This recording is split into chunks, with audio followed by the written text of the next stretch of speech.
Skill Practice 5 asks us to convert from rectangular to polar coordinates. We're going to be using the fact that x squared plus y squared equals r squared, and the tangent of theta is equal to y over x. R is then equal to the square root of 2 squared plus negative 3 squared. R is equal to the square root of 4 plus 9, or the square root of 13. The tangent inverse of negative 3 over 2 is equal to theta. But we don't have negative 3 over 2 on our unit circle. And so to leave it in our exact value, we're going to write theta as negative 3 over 2. For r greater than 0, then, we have root 13 inverse tangent of negative 3 over 2. For r less than 0, we write the negative square root of 13, and then take the inverse tangent of negative 3 over 2 plus pi. We're going to write an equivalent equation using polar coordinates, which means that we have y here and x. So we're going to use the fact that x equals r cosine theta and y equals r sine theta.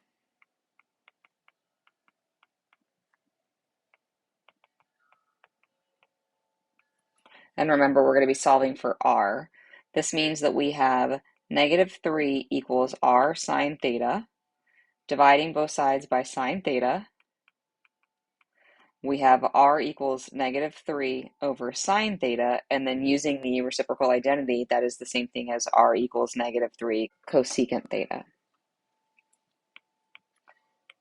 For part B, we have y equals, which is r sine theta, equals x squared, or r cosine theta squared. That squared gets distributed to the r and the cosine. That means that we have r sine theta equals r squared cosine squared theta. And then isolating the r's on one side and the trigonometric functions on the other side,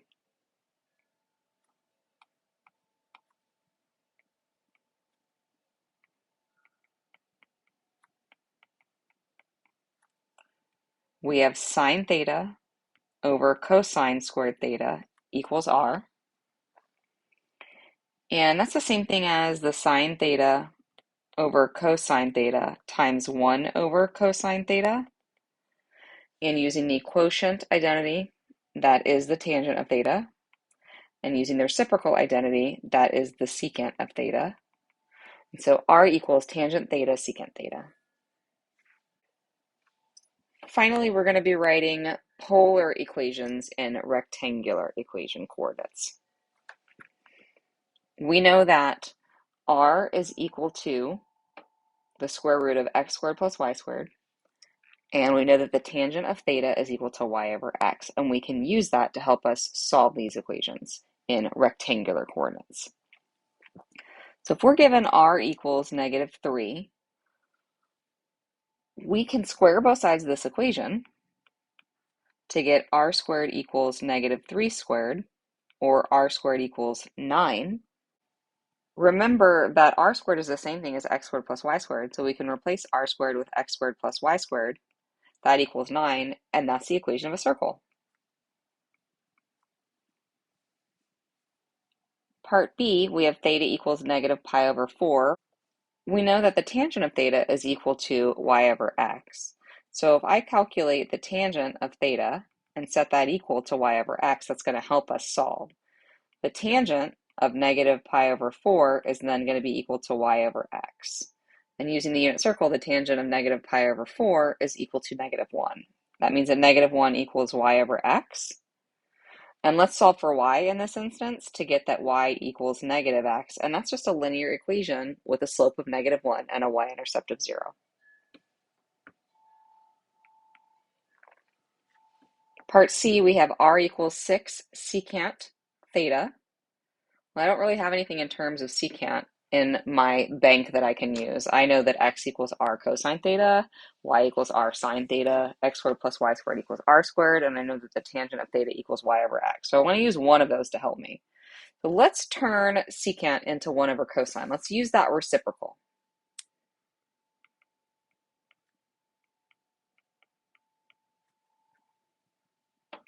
Multiplying both sides by cosine of theta, we get that r cosine theta is equal to 6. But remember, I know that r cosine theta is x. That means that x equals 6, which is just a vertical line through 6 on the x-axis. And lastly, part D, we have r equals 6 sine theta. That's not y. Remember, y is equal to r sine theta, not r equals some number sine theta. So in this case, let's try something we haven't done yet. Let's multiply both sides of the equation by r.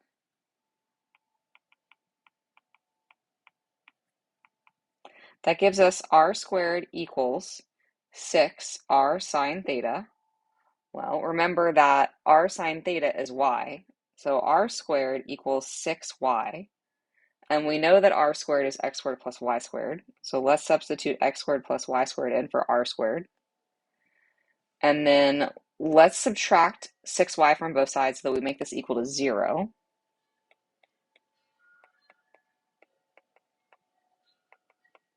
Hopefully you're starting to recognize that x squared plus y squared is some sort of circle.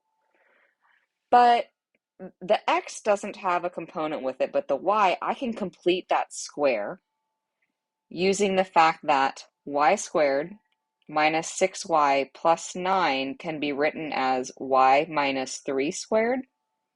Because I want to write my circle centered at some point. Remember, a circle equation is x minus h squared plus y minus k squared equals r squared. And so in this case, our h is 0, but we have a k now of 3. But there is no 9 in that equation. What I can then do is I can add 9 to both sides of the equation in order to be able to complete that y squared and write it in factored form. This gives us x squared plus y minus 3 squared equals 9. So that is a circle that's centered at 0, 3 with a radius of 3. And that's it for this section.